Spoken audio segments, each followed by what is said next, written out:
Hello everyone, কেমন আছেন সবাই? আজকে কাজ করব সুপার লাইট ক্লে দিয়ে। এই ক্লে দিয়ে বর্তমানে সবাই এত সুন্দর ক্রাফট বিভিন্ন ধরনের জিনিস বানাচ্ছে, আমি মনে হয় সব থেকে পিছিয়ে আছি। তো ভাবলাম আজকে এই ক্লে দিয়ে কিছু বানানো যাক।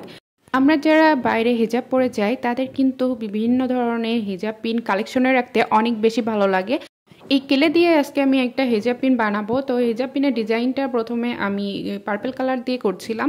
পার্পল কালারের এই ক্লেটা দিয়ে আমি সুন্দর করে বল করে নিয়েছি। এখন দুইটা পাতা শেপ দিব, এর জন্য ছোট ছোট এবং চিকন করে আমি পাতা বানিয়ে নিলাম।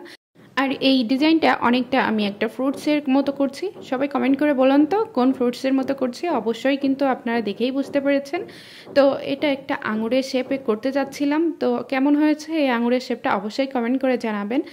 এখনও কিন্তু কাজটা শেষ হয়নি। এর পিছনের দিকে একটা পিন অ্যাড করব, যেটা আমরা সবসময় হিজাবে ইউজ করে থাকি। তো এটা এখন আমি পিছনের দিকে আটার সাহায্যে লাগিয়ে নিচ্ছি। আরও অনেক ধরনের শেপ কিন্তু দেয়া যায় এই ক্লে দিয়ে। আর শুধুমাত্র এটা না, বিভিন্ন ধরনের ক্লিপ, বিভিন্ন ধরনের ভেজা পেন কিন্তু আরও অনেক সুন্দর সুন্দর ডিজাইনে তৈরি করা যায়। নিজের হাতে যখন কোনো জিনিস বানানো হয় তখন কিন্তু বাজারে যে চড়া দামের জিনিস কেনা হয় সেটাকেও হার মানায়। এটা হচ্ছে আমার হিজাব পিনের ফাইনাল লুক। কেমন হচ্ছে অবশ্যই কমেন্ট করে জানাবেন। লাইক শেয়ার করতে ভুলবেন না। আল্লাহ হাফেজ।